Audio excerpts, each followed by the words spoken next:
What you see here is the new Hyundai Aura.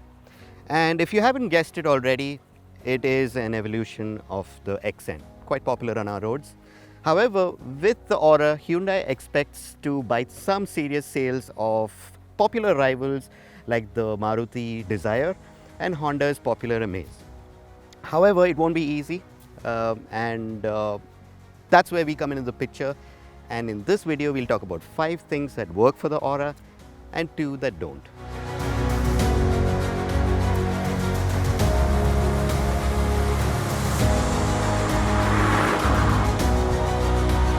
So this Aura is powered by a 1-liter 3-cylinder turbocharged petrol engine. It makes around 100 bhp and 172 newton meters of torque. Now off the mark, it's quite peppy and it puts a smile on your face. But the best part is if you give it a footful of throttle. Let me show you.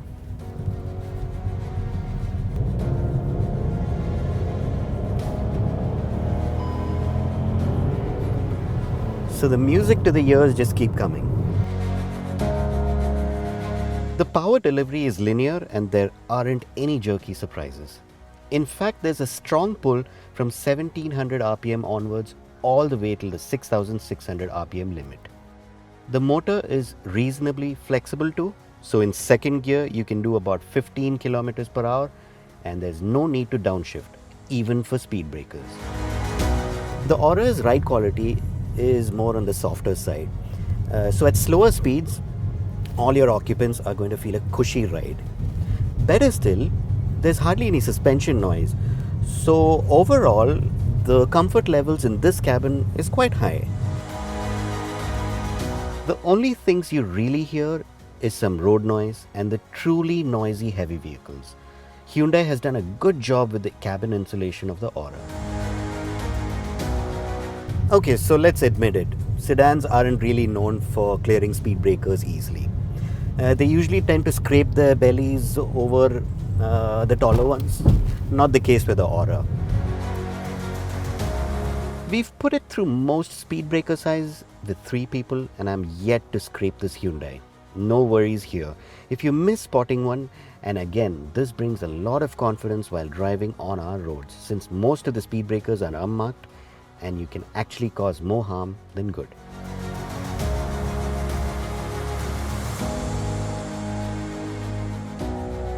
The Aura's cabin is a pretty one.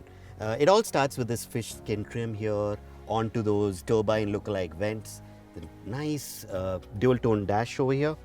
You have large buttons all across so that you can use them on the go, and there's a nice flowing design for the infotainment system. Everything feels and looks good.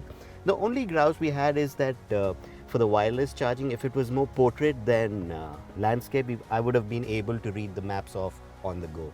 Just a thought. And there's a lot of features to pamper you too.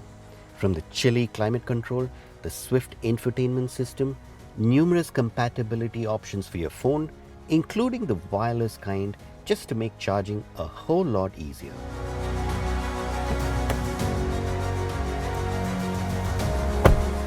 Once seated in the Aura's cabin, you appreciate the dimensions and the large windows. It makes the cabin feel airy. And when it comes to the seats, it's not too soft. There's lots of contours, both sides. And the back support is quite good. And there's lots of thigh support as well. Long journeys will be comfortable.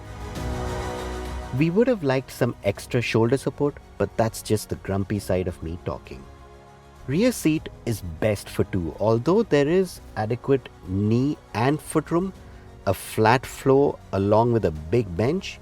Taking a third occupant will be a squeeze nonetheless.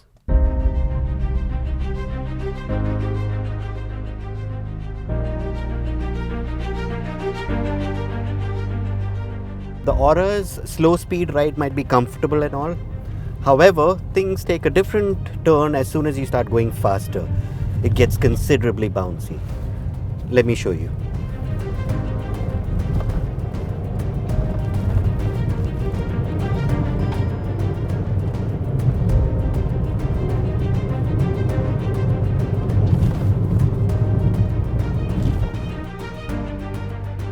Now, if you're traveling with a bunch of occupants who've just had a meal, dialing down the speed will make more sense than having to listen to their stories later.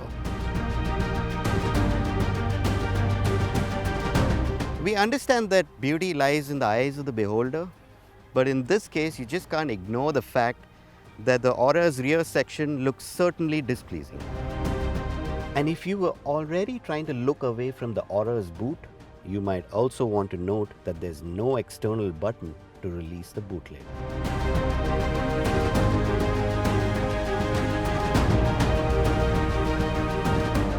In our brief stint with the Hyundai Aura, it became apparent that this car has the makings of a segment winner. Be it the spacious interiors, the comfort levels, or even the quality, it is very good for this segment. And even that 1 liter turbocharged petrol is quite peppy. If you look at it, it has all the makings of a competitive package. And if you can get over the Aura's looks, this might be all the car you ever need.